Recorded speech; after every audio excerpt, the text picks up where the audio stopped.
Welcome to this second lecture on the chapter life processes. हम लोगों ने पिछले लेक्चर में न्यूट्रिशन के बारे में थोड़ा अंडरस्टैंड किया था। इनफैक्ट हम लोग ने वन ऑफ द प्रोसेस को कंप्लीट किया था, that was autotrophic mode of nourishment. In this lecture we are going to understand the second mode of nourishment, that is heterotrophism. So let's get started. So the mode of nourishment is called as heterotrophic nourishment. अगर ये word को break करेंगे तो उसको अच्छे से समझ पाएंगे। It can be broken down into hetero and trophus. Hetero का मीनिंग होता है others, whereas trophus, as we had already seen, it is nourishment. So basically ये ऐसे ऑर्गेनिजम्स होते हैं जो नरिशमेंट के लिए किसी और ऑर्गेनिज्म पे डिपेंड होते हैं। ऐसे ऑर्गेनिजम्स जो मोड ऑफ नरिशमेंट शो करते हैं उसको हम कहते हैं heterotrophic mode of nourishment. This is seen in different type of organisms, हम भी उसमें ही आते हैं। Animals, your fungi, all the different kingdoms are belonging to this mode of nourishment, that is heterotropism. अब ये heterotropism के अंदर भी there are different modes or different ways by which an organism can attain nourishment. The first one is called as saprophytism, और ये जो property organism show करते हैं उन ऑर्गेनिजम्स को हम लोग बुलाते हैं saprotrophic organisms. Let us try to understand what is this. So organisms that feed on dead decaying material. So ये बहुत easy है। ऐसे organisms जो dead और decaying material को consume करते हैं, they will be belonging to this group of saprophytism. और ऐसा जो mode of nourishment है, this is seen in the case of fungi as well as bacteria. So this mode is saprophytism. The second is parasitism. ऐसे organisms को हम लोग बुलाएंगे parasitic organisms. Most of you all might be knowing this. So organisms obtain the food from the body of other organism. So एक organism होगा जो दूसरे organism के body के अंदर या तो उसके ऊपर रह के उसमें से nourishment लेगा। तो जब एक organism दूसरे organism से nourishment लेगा तो that is called as parasitism. अब ये जो parasitism है ये भी दो types के होते हैं। One is known as the endoparasitism, the other is called as the ectoparasitism, which is also referred to as exoparasite. अब ये एंडोपैरासाइट नाम से पता चलता है बॉडी के अंदर जाके नरिशमेंट लेगा। So the principle is very simple. ये जो एंडोपैरासाइट होगा this is going to live inside the body of the host organism. Host वो ऑर्गेनिज्म होगा जिसमें से नरिशमेंट मिलने वाला है। This type of mode of nourishment is seen in the worms like tapeworm and roundworm. ये लोग एक्ट करते हैं as the endoparasites. The other one is the ectoparasite. So these are the ones that live on the body of the host. So host के body के ऊपर रहेंगे और ऊपर रहने से ही वो लोग nourishment लेने की कोशिश करेंगे। This is seen in the organisms like lice and leech as well. So this mode is called as parasitism. The third and the important mode of nourishment is called as the holozoic mode of nourishment. अब यहाँ पे क्या होता है? The organism takes in the whole food and then digests it into the smaller particles. और ये होगा with the help of enzymes. So principle बहुत simple है। Organism होगा वो complex food को consume करेगा। हमारे language के अंदर हम लोग इसको eating कहते हैं। उसके बाद उसके body के अंदर उसको किया जाएगा into the smaller particles. अब ये physically भी होगा और chemically भी होगा। और जो केमिकल ब्रेकडाउन होगा that will be done with the help of enzymes, जिसको हम लोग थोड़ा आगे और देखने वाले हैं। Enzymes are known as the biocatalyst. और ये जो होलोजोइक मोड ऑफ नरिशमेंट है it is seen in various type of organisms. Amoeba के अंदर देखने मिलेगा, हायर एनिमल्स में देखने मिलेगा। In fact we as humans also show this mode of nourishment, that is holozoic mode of nourishment. So this is about the introductory part, what is heterotrophism and what are the different modes of heterotropism. Take a note of this before we continue further.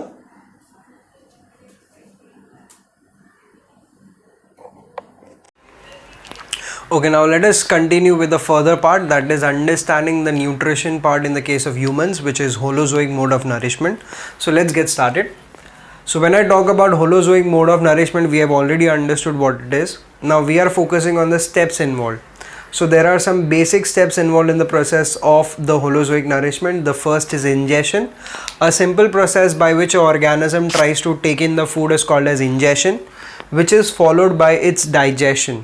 Now this is the most important aspect because over here there is going to be breakdown.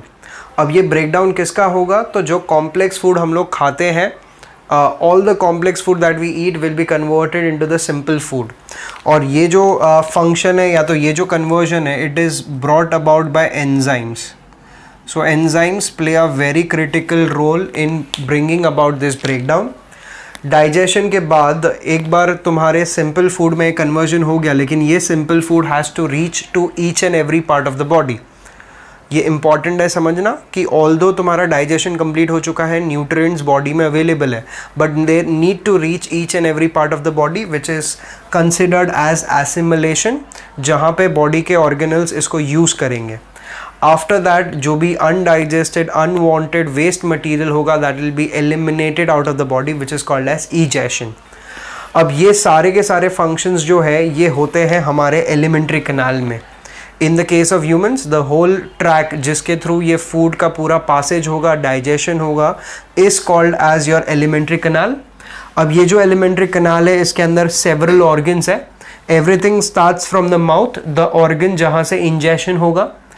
इसके बाद the food is going to reach the food pipe which is called as the oesophagus. Oesophagus के अंदर जो food का movement होता है that is due to peristalsis which is a rhythmic contraction and relaxation of the muscles inside. So muscles contract relax करेंगे जिसकी मदद से फूड आगे बढ़ेगा.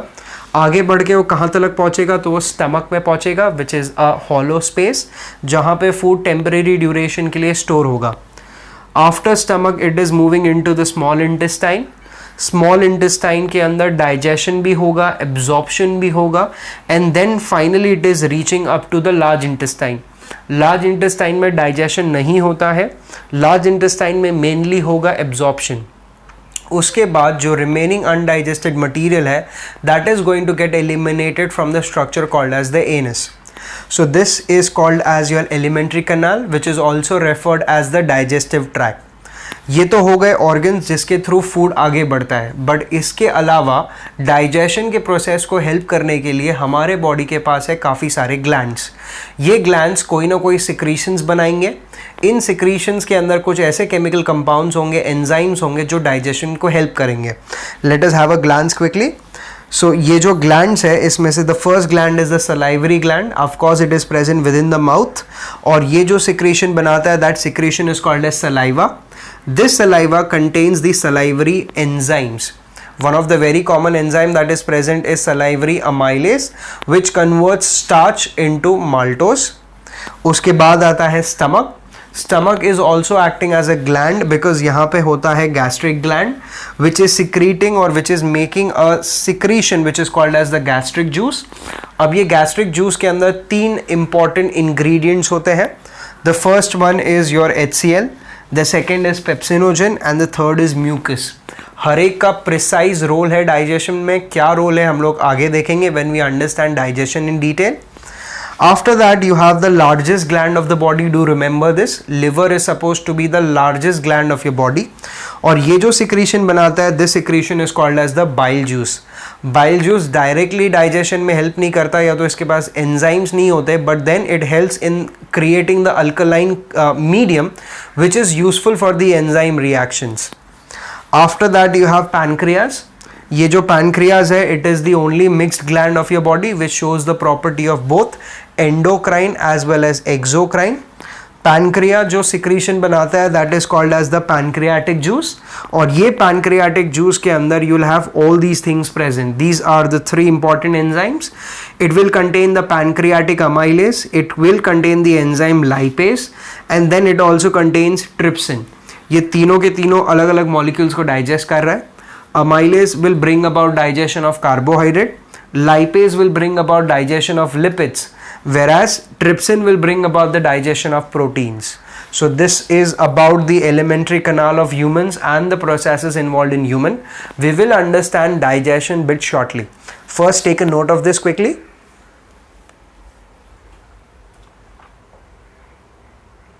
So now let us try to understand the process of digestion.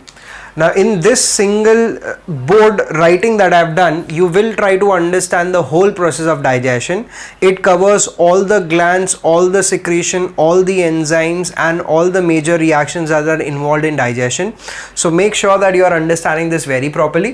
So let's start with this. Everything starts with the mouth, as we already know. So within the mouth you have the salivary gland which is secreting salivary amylase. So this is your first important enzyme, that is salivary amylase. This salivary amylase is responsible for the conversion of your complex carbohydrate starch into a disaccharide or a simple carbohydrate, that is maltose. So basically ये पहला reaction amylase carry out कर रहा है जहाँ पे starch convert होगा maltose में. उसके बाद the next digestive process is going to take place within the stomach. Stomach के अंदर ऑलरेडी हमने कहा था कि होती है गैस्ट्रिक ग्लैंड जो कि सिक्रीट कर रहा है गैस्ट्रिक जूस. और ये गैस्ट्रिक जूस के ये 3 इंपॉर्टेंट इंग्रेडिएंट्स है. हम लोग अब अंडरस्टैंड करेंगे कि हर एक इंग्रेडिएंट का इंपॉर्टेंट फंक्शन क्या है. So when I talk about HCl जो प्रेजेंट होता है that is the concentrated HCl that is present. और ये 2 इंपॉर्टेंट फंक्शन करेगा. First, it is trying to kill all the pathogens. So हमारे फूड के थ्रू या तो वाटर के थ्रू कोई भी टाइप का पैथोजन अगर बॉडी के अंदर एंटर हो भी जाता है तो that is going to get killed with this concentrated HCl which is very important part of your immunity. Apart from this it provides acidic medium. So acidic medium को जो क्रिएट करने का काम होता है स्टमक में, ये कौन करेगा? The concentrated HCl. But the second important question is ये acidic medium हमको चाहिए ही क्यों? So the answer is very simple. ये जो second enzyme है पेप्सिन, ये स्टमक के अंदर ऑलरेडी प्रेजेंट होता है लेकिन इनएक्टिव फॉर्म में प्रेजेंट होता है. तो उस इनएक्टिव पेप्सिनोजन जो होता है उसको कन्वर्ट करना होता है इनटू एक्टिव पेप्सिन. और ये कन्वर्जन में जो रोल प्ले करता है that is nothing but your acidic medium. जैसे ही एसिडिक मीडियम के वजह से पेप्सिन बन जाएगा, this pepsin is involve in the digestion of proteins. Proteins को वो पार्शियली डाइजेस्ट करने में मदद करेगा. इसके बाद यू हैव म्यूकस. स्टमक के इनर लाइनिंग्स में एक बहुत मोटा सा लेयर होता है of mucus which is very important because if you think logically हमारे स्टमक के अंदर concentrated HCl every now and then present होता है. और ये जो कॉन्सेंट्रेटेड HCl है this is going to damage the muscle of stomach. फिर भी हमारे मसल के जो वॉल्स होते हैं वो डैमेज नहीं होते हैं. The reason is mucus. So हमारा जो वॉल होगा स्टमक का उसके ऊपर एक कोटिंग होगा ऑफ म्यूकस. और ये म्यूकस के कोटिंग के वजह से जो इनर वॉल्स होंगे they will be protected against the concentrated HCl.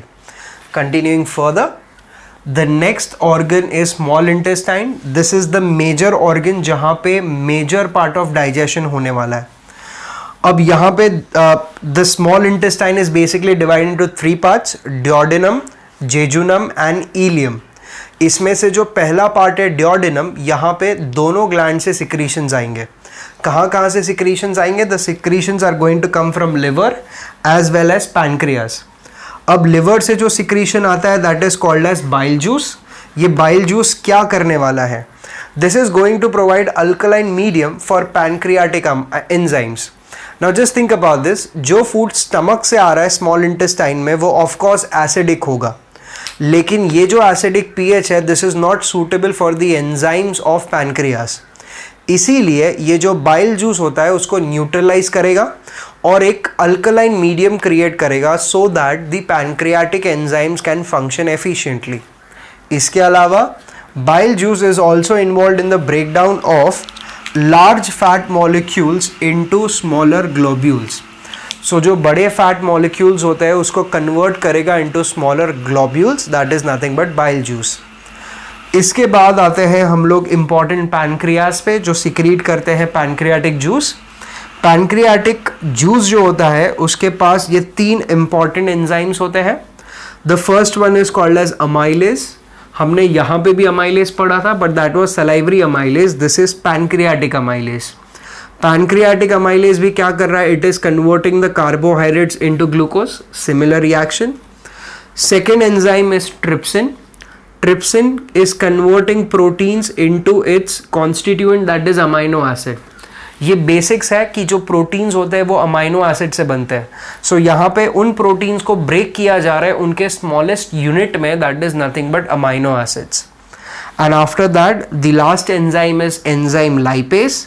ये जो एंजाइम लाइपेस होता है this is responsible for conversion और breakdown of fats into fatty acids and glycerols which is the most basic compound for lipids. सो यहाँ पे हम लोग ने पूरा का पूरा डाइजेशन या तो डाइजेस्टिव प्रोसेस को कंप्लीट किया है along with enzymes as well as the reactant and products.